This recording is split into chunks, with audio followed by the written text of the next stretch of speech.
Você consegue imaginar o que faria um feitor cruel, conhecido por sua frieza e violência, ajoelhar-se diante de uma escrava e prometer proteger seu bebê recém-nascido? O que aconteceu naquela senzala em 1850 desafiou tudo o que todos conheciam sobre aquele homem. Essa história real vai te emocionar do início ao fim. Mas antes de começarmos, me conta, de que cidade você está assistindo? Deixa aqui nos comentários.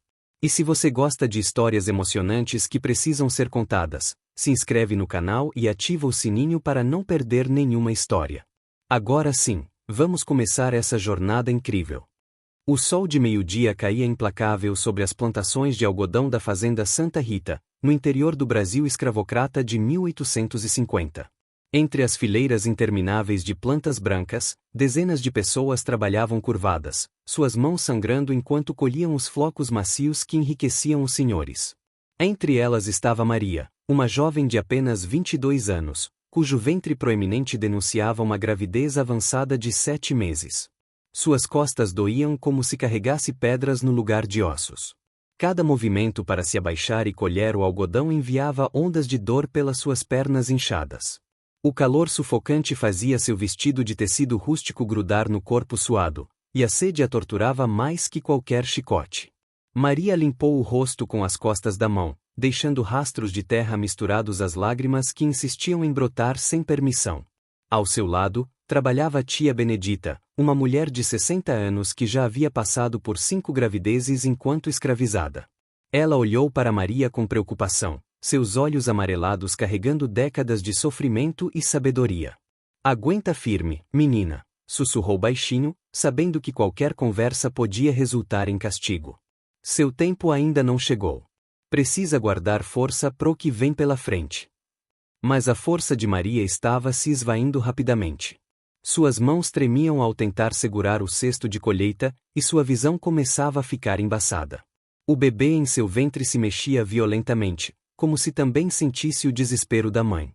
Ela se lembrou das palavras do pai de seu filho, João, vendido para outra fazenda 3 meses atrás. "Seja forte, Maria. Nosso filho vai nascer livre, eu juro. Vou encontrar um jeito." A lembrança de João a fez chorar ainda mais. Ela sabia que aquela promessa era impossível. Seu filho nasceria escravo, marcado pelo destino cruel desde o ventre. Cresceria sob o chicote, sob o sol escaldante, tendo sua humanidade negada a cada dia. A dor dessa certeza era pior que qualquer dor física. Maria levou a mão ao ventre, sentindo os chutes do bebê, e um soluço escapou de seus lábios antes que pudesse contê-lo. O soluço de Maria não passou despercebido. A poucos metros de distância, montado em seu cavalo negro como a noite, o feitor Sebastião observava os trabalhadores com olhos de gavião. Era um homem alto, de bigode grosso e rosto queimado pelo sol, conhecido por sua crueldade metódica. Diferente de outros feitores que perdiam o controle na raiva, Sebastião aplicava seus castigos com frieza calculada, o que o tornava ainda mais temido.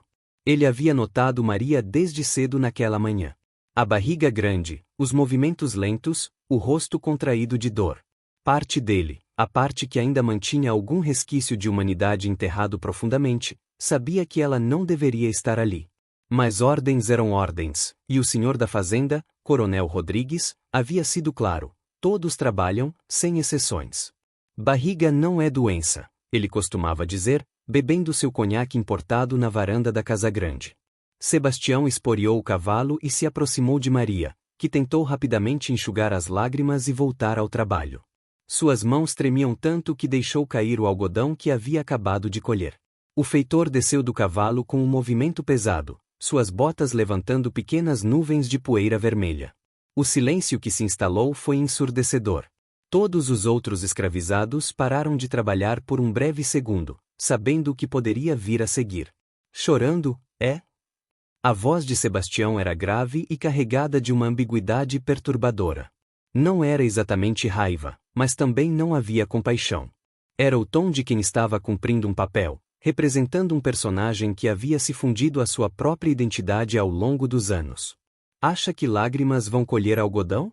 Acha que choro vai encher o cesto?" Maria manteve os olhos baixos, como lhe haviam ensinado desde criança. Olhar nos olhos de um feitor ou de um senhor era convite para castigo severo.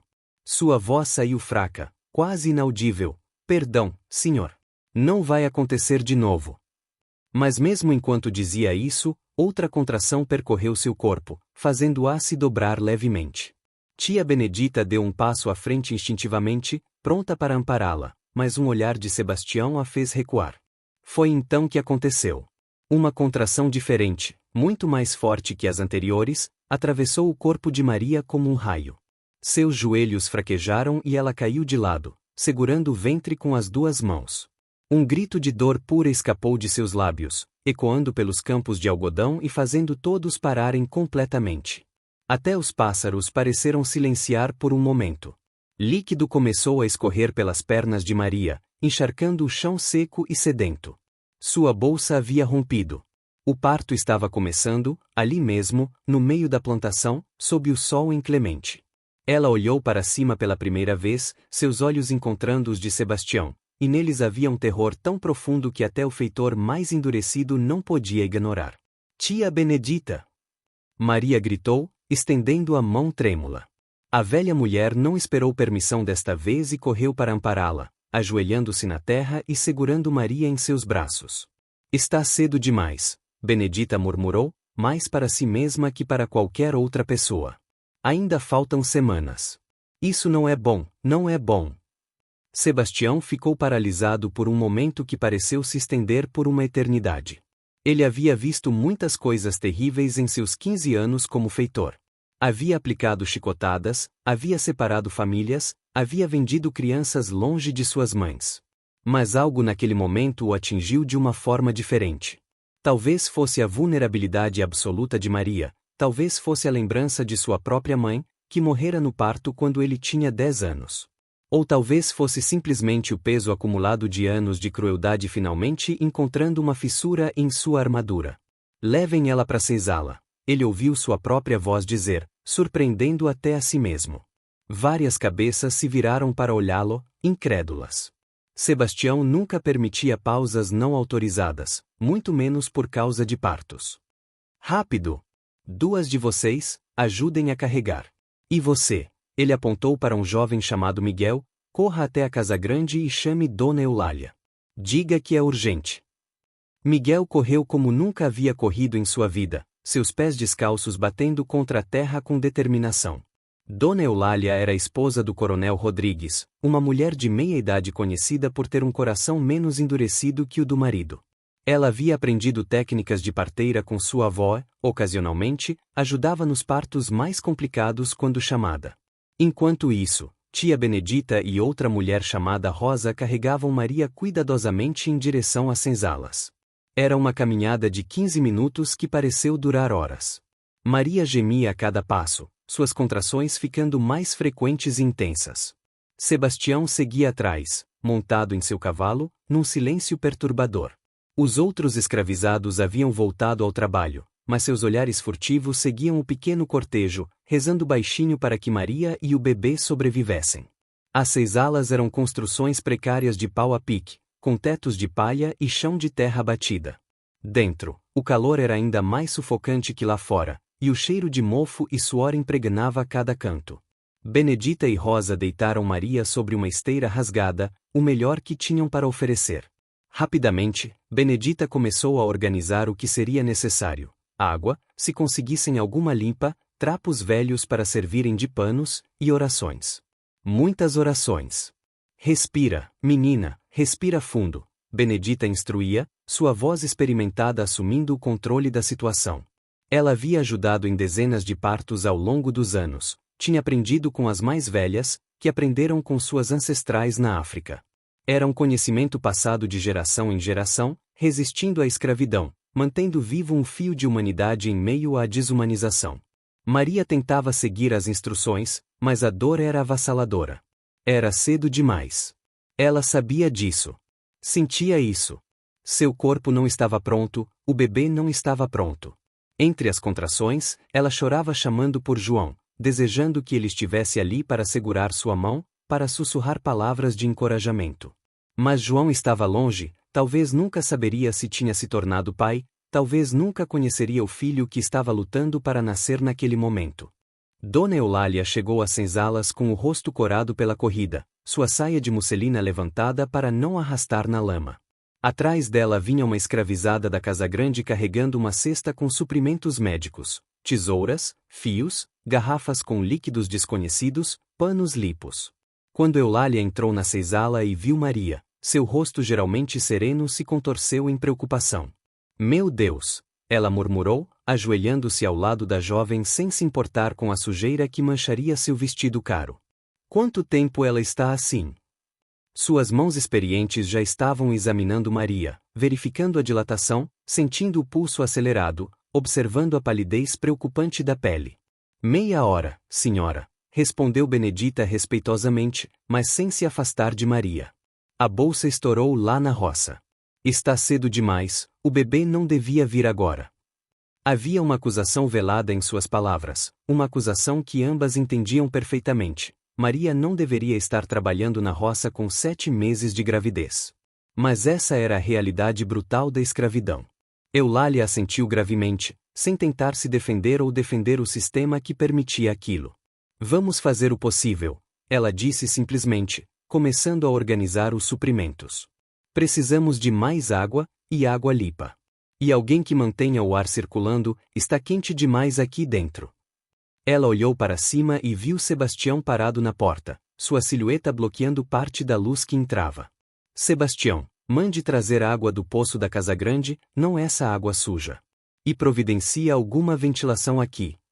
O feitor hesitou apenas por um segundo antes de assentir e sair para cumprir as ordens.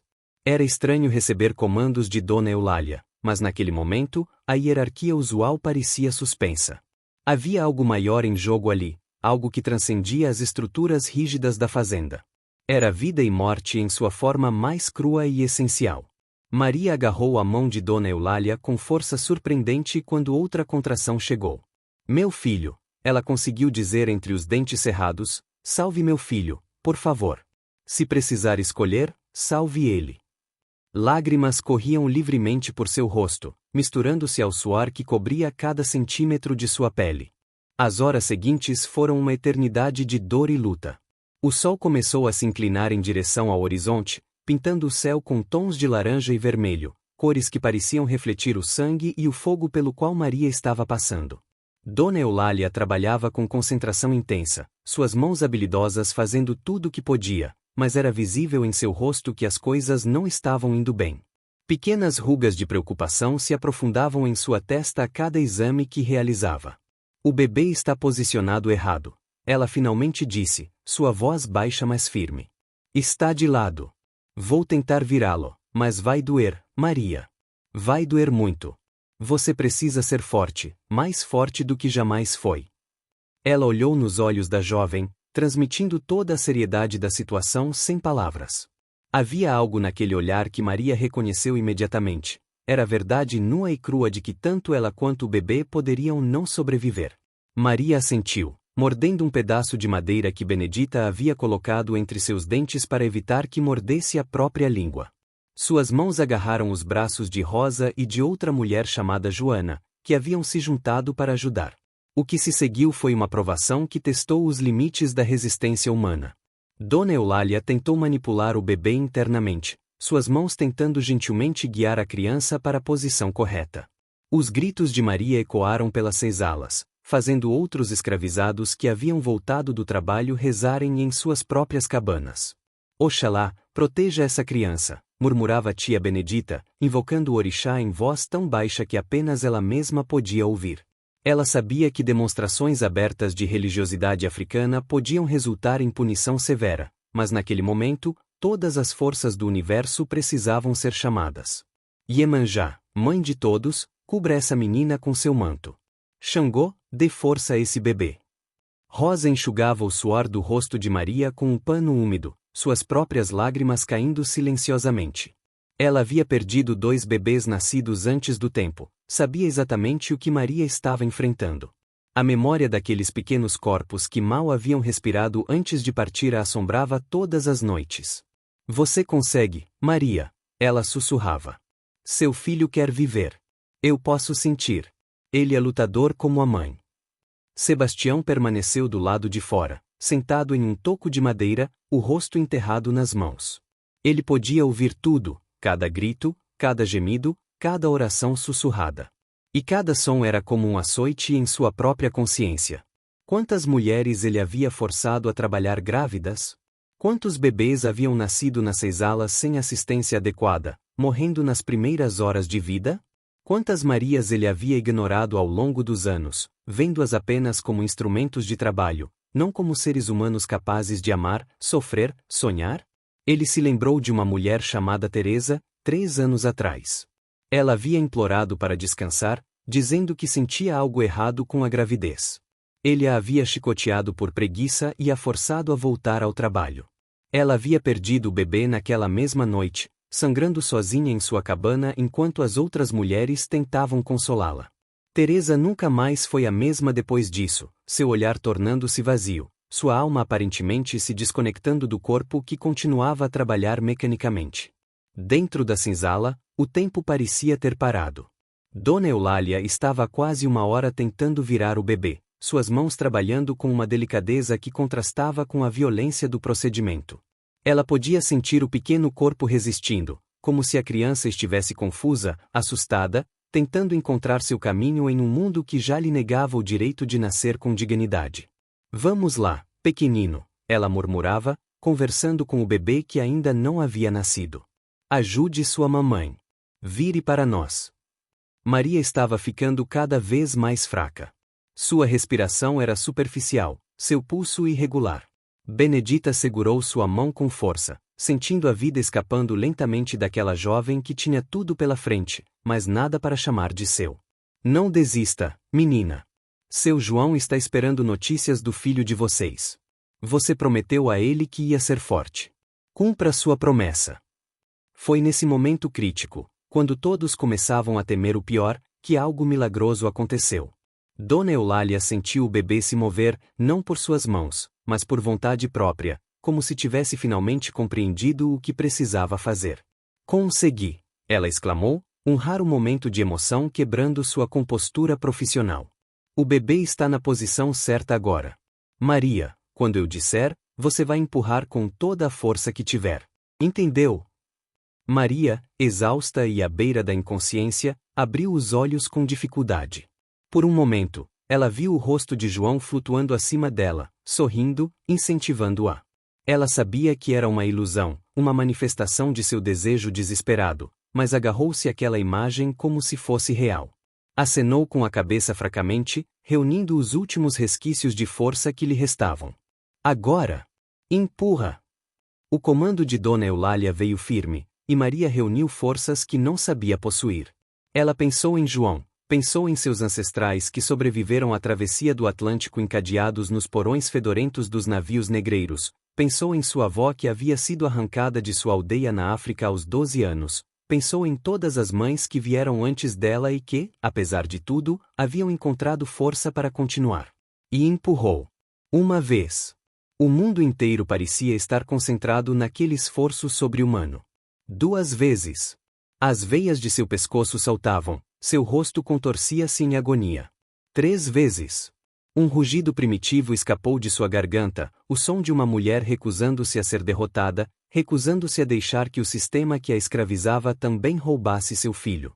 Até que, finalmente, gloriosamente, um choro fraco mas determinado preencheu o ar abafado da senzala, e até Sebastião do lado de fora ergueu a cabeça, lágrimas inesperadas correndo por seu rosto endurecido pelo sol e pela crueldade.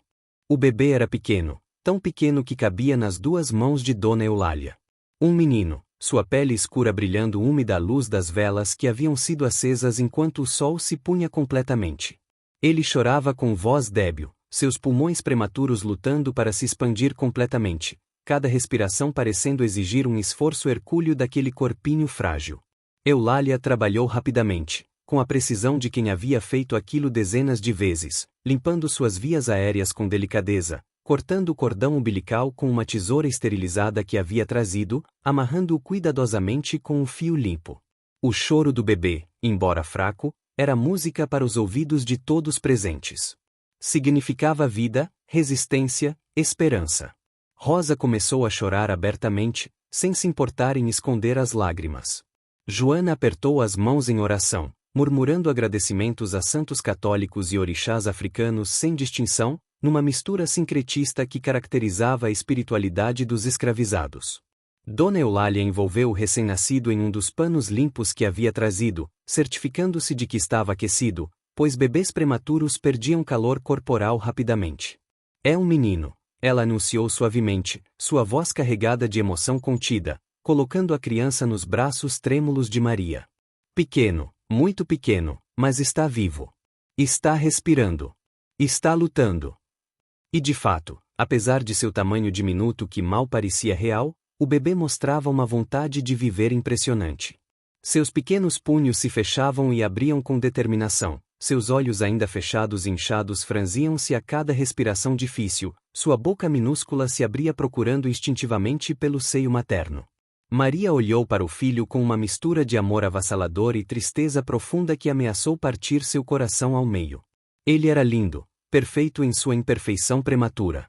Podia ver João em cada traço daquele rostinho amassado. Tinha o nariz largo do pai, o formato da cabeça, até a pequena covinha no queixo que João tinha quando sorria. Benedito, ela sussurrou, sua voz embargada, dando ao filho o nome que haviam escolhido juntos meses atrás, numa noite rara em que conseguiram alguns minutos a sós depois do trabalho. Seu nome é Benedito, que significa abençoado. E você vai ser livre um dia, meu filho. Eu prometo. Você vai conhecer seu pai, vai andar com a cabeça erguida, vai escolher seu próprio caminho. As lágrimas caíam livremente agora, molhando o rostinho do bebê que se mexia em seus braços. Maria sabia que era uma promessa impossível de cumprir, que ela não tinha poder algum sobre o destino do filho, que ele nascerá escravo e provavelmente morreria escravo. Mas naquele momento, segurando aquela vida nova e frágil contra seu peito, ela precisava acreditar que o futuro poderia ser diferente. Precisava acreditar que todo aquele sofrimento tinha algum significado. Tia Benedita, que havia chorado silenciosamente durante todo o parto, suas lágrimas formando trilhas limpas em seu rosto coberto de poeira e suor, agora sorria através das lágrimas.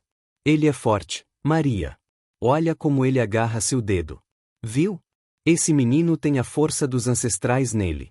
Tem sangue de guerreiros correndo nas veias. Era verdade. Quando Maria ofereceu o dedo mindinho ao filho, ele o agarrou com uma força surpreendente para alguém tão frágil, seus dedinhos microscópicos envolvendo-se firmemente como se estivesse se ancorando à vida. Ele é lutador, concordou Rosa, aproximando-se para ver melhor o recém-nascido. Nasceu antes do tempo, mas não vai desistir fácil. Eu vejo isso nele. Havia uma mistura de alegria e dor em sua voz, lembrando-se dos próprios filhos que não haviam tido a mesma sorte, cujos corpos minúsculos ela havia enterrado com as próprias mãos em cantos esquecidos da fazenda. Dona Eulália continuou trabalhando meticulosamente, tratando de Maria com a mesma atenção que dedicara ao bebê, certificando-se de que a placenta havia saído completamente, limpando o sangue, verificando se não havia sinais de hemorragia grave. Ela aplicou compressas frias para ajudar o útero a contrair, preparou uma infusão de ervas que ajudaria na recuperação. Suas mãos trabalhavam com eficiência, mas sua mente estava dividida entre a satisfação profissional de um parto bem-sucedido e a tristeza de saber que aquela mãe e aquele bebê enfrentariam uma vida de privações. Maria, Dona Eulália disse gentilmente, sentando-se ao lado da jovem mãe, você precisa tentar amamentá-lo agora. Ele é muito pequeno, pode ter dificuldade para sugar, mas é importante tentar. O colostro vai dar a ele forças para os próximos dias. Ela ajudou Maria a posicionar o bebê corretamente, guiando o pequeno Benedito até o seio da mãe. No início, o bebê parecia confuso, sua boca procurando mas não encontrando o bico. Mas então, com um instinto primitivo e poderoso, ele finalmente conseguiu, e começou a sugar fracamente. Maria soluçou de alívio e alegria, sentindo a conexão física e espiritual com seu filho se intensificar ainda mais. Era um momento sagrado, transcendente, um momento que existia fora do tempo e do espaço, fora das correntes da escravidão. Dona Eulália observou a cena por um longo momento antes de falar, sua voz agora mais séria. Os próximos dias serão críticos, Maria. Para você e para ele. Crianças prematuras, elas são delicadas. Precisam de calor constante, alimentação frequente, proteção contra qualquer doença. E nas condições daqui. Ela não precisou terminar a frase. Todas sabiam o que ela não estava dizendo. A maioria dos bebês prematuros nascidos nas cesalas não sobrevivia à primeira semana. Mas vou fazer tudo o que puder para ajudar, Eulália continuou, sua determinação evidente. Vou trazer mais panos limpos, vou preparar caldos nutritivos para você, vou verificar vocês dois diariamente. E vou falar com meu marido sobre suas condições de trabalho quando você se recuperar. Havia uma promessa implícita em suas palavras, uma promessa que ela não tinha certeza se poderia cumprir, mas que faria o possível para honrar. Tia Benedita colocou a mão no ombro de Dona Eulália num gesto de gratidão silenciosa.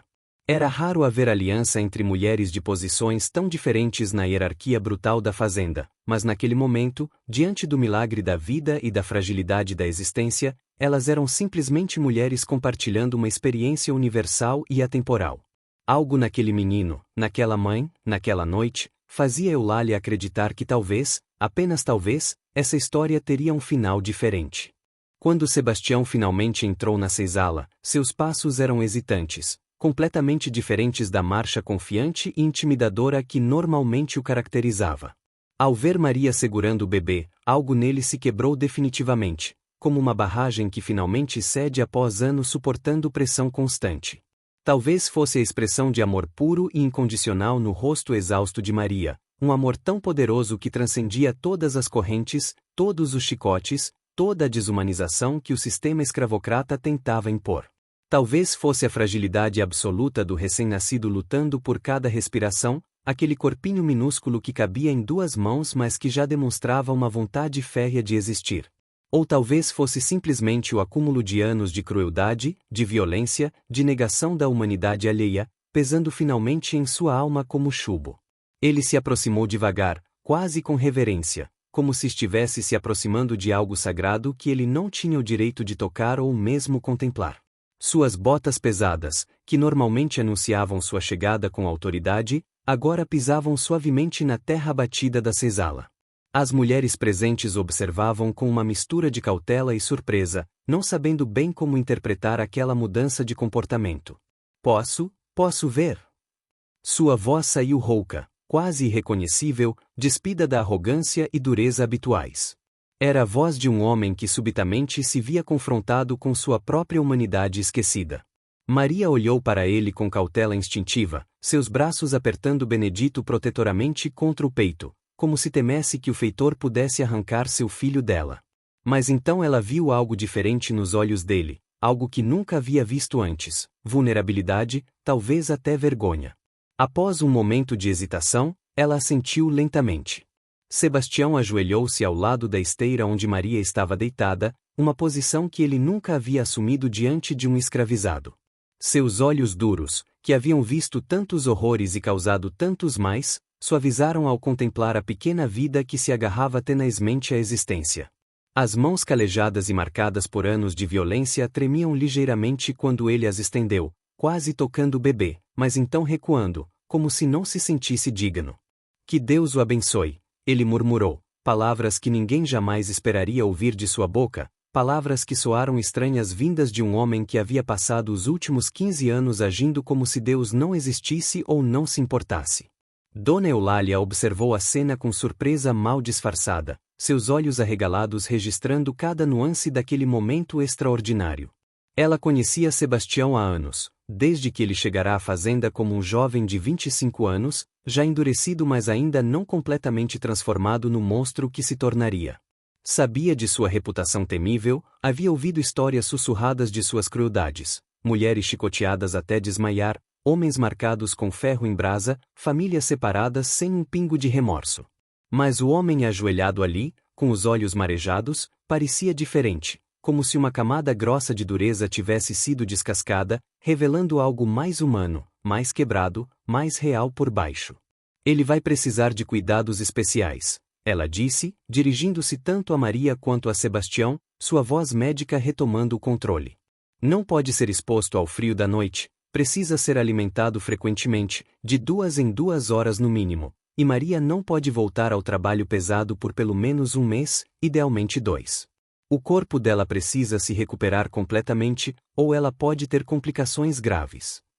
Ela não vai voltar, Sebastião disse de repente, as palavras saindo de sua boca antes mesmo que ele processasse completamente o que estava dizendo. O silêncio que se seguiu foi absoluto. Todas as cabeças se viraram para olhá-lo, incrédulas. Sebastião nunca permitia exceções, nunca mostrava misericórdia, nunca questionava as ordens do coronel. Não assim, ele continuou, sua voz ganhando mais firmeza à medida que a decisão se cristalizava em sua mente. Eu vou falar com o coronel Rodrigues. Vou dizer que ela precisa trabalhar na casa grande, algo mais leve. Lavar roupa, talvez, ou ajudar na cozinha. Algo onde ela possa manter o bebê próximo. E o bebê? Ele parou, como se estivesse lutando com suas próprias palavras, com o peso de anos de condicionamento brutal sendo desafiado por um momento de claridade moral. O bebê precisa de uma chance, ele finalmente concluiu, olhando diretamente para Maria pela primeira vez. Todo bebê merece uma chance. Havia algo na forma como ele disse isso, uma dor antiga e profunda que sugeria que ele estava falando não apenas sobre Benedito, mas sobre alguma criança do seu próprio passado, algum fantasma que ele carregava. Tia Benedita, que havia visto mais feitores do que conseguia contar em seus 60 anos de vida escravizada, e que havia aprendido a não confiar em nenhum deles, não podia acreditar no que estava ouvindo. Ela trocou olhares com Rosa e Joana, todas compartilhando a mesma pergunta silenciosa. Era possível que estivessem testemunhando uma transformação real, genuína? Ou era apenas um momento passageiro de emoção que seria esquecido pela manhã? Sebastião levantou-se lentamente, suas articulações estalando, subitamente consciente de cada um de seus 40 anos. Ele olhou uma última vez para Maria e Benedito, gravando aquela imagem em sua memória. A jovem mãe exausta mas radiante, o bebê minúsculo mas determinado. Era uma imagem que o perseguiria, ele sabia, juntando-se às muitas outras que povoavam seus pesadelos. Mas ao contrário daquelas outras imagens de dor e desespero que ele havia causado, essa era diferente. Essa carregava uma promessa de redenção, por menor que fosse. Descanse, ele disse simplesmente, sua voz voltando a um tom mais neutro, mais profissional, como se estivesse se protegendo novamente. Vou mandar trazerem comida. Caldo de galinha, se conseguir arranjar. E mantas limpas. Ele se virou para Dona Eulália. A senhora precisa de mais alguma coisa? Dona Eulália, ainda processando a transformação que acabará de testemunhar, balançou a cabeça lentamente. Não por enquanto. Mas vou precisar voltar amanhã cedo para verificar como estão. E vou precisar da sua ajuda para convencer o coronel sobre a transferência de Maria para a Casa Grande. Sebastião assentiu gravemente. Ele vai aceitar. Vou fazer com que aceite. Havia uma determinação férrea em sua voz, a mesma determinação que ele costumava usar para impor crueldade, agora redirecionada para um propósito diferente. Sem mais palavras, ele saiu na noite que havia caído completamente sobre a fazenda, deixando para trás uma senzala cheia de mulheres que tentavam entender o que exatamente havia acontecido. Lá fora, sob um céu estrelado que parecia indiferente ao drama humano abaixo dele, Sebastião parou e olhou para suas próprias mãos. Mãos que haviam empunhado chicotes, que haviam marcado carne humana, que haviam causado tanta dor. Ele as fechou em punhos, sentindo o peso de cada ato cruel, cada momento de desumanidade. O choro de Benedito ainda ecoava em seus ouvidos, um som que, ele percebeu, continuaria ecoando para sempre. Naquela noite, Sebastião não dormiu. Sentado em seu quarto simples na casa dos feitores, ele se viu confrontado com memórias que havia enterrado há muito tempo. Lembrou-se de sua mãe, uma mulher gentil que morreu tentando dar à luz seu irmão mais novo. Lembrou-se de como seu pai, um homem amargurado pela perda, o havia criado com dureza, dizendo que o mundo era cruel e que sentimentos eram fraquezas. Lembrou-se de como, gradualmente, havia se tornado o que seu pai queria, um homem sem compaixão. Mas Maria havia rachado essa fachada. Ou talvez não fosse Maria especificamente, mas o acúmulo de anos de violência finalmente encontrando um ponto de ruptura. Ele pensou em todas as mulheres grávidas que havia forçado a trabalhar, todos os bebês que haviam nascido e morrido nas senzalas sem que ele piscasse um olho. Quantas Marias existiram antes dela? Quantos Beneditos não tiveram a chance de dar sequer um primeiro choro? Na manhã seguinte, Sebastião fez algo que ninguém esperava. Ele foi até o coronel Rodrigues, pela primeira vez em 15 anos, questionou uma ordem. Pediu que Maria fosse transferida para trabalhos mais leves, argumentando que uma escrava morta ou permanentemente debilitada não tinha valor econômico. Foi um argumento prático, calculado para apelar à natureza mercantilista do coronel. E funcionou. Maria foi designada para trabalhar na cozinha da Casa Grande, onde poderia manter Benedito próximo e amamentá-lo regularmente. Não era liberdade, ainda estava muito longe disso. Mas era uma chance, uma pequena janela de esperança em um sistema desenhado para esmagar qualquer centelha de humanidade. Benedito cresceu, contra todas as probabilidades, tornando-se uma criança saudável e curiosa. Anos depois, quando a Lei Áurea finalmente foi assinada em 1888, Benedito estava entre os primeiros a deixar a fazenda Santa Rita. Maria, então com 40 anos, segurou a mão de seu filho, agora um jovem de 17 anos, e atravessaram os portões que os haviam aprisionado por tanto tempo. Antes de partir, ela olhou para trás uma última vez e viu uma figura solitária observando de longe. Era Sebastião, agora um homem velho e curvado, que acenou levemente. Não era perdão, nem redenção completa. Mas era reconhecimento. Reconhecimento de que naquele dia quente de 1850, quando uma escrava grávida chorou durante o trabalho, algo havia mudado. Não o suficiente para desfazer o mal, mas talvez o suficiente para plantar uma semente de humanidade em solo estéril. Maria acenou de volta e seguiu em frente, em direção a um futuro incerto mas livre, carregando consigo a lembrança daquele dia em que sua dor havia, inadvertidamente, forçado até mesmo o mais duro dos corações a se confrontar com sua própria humanidade perdida.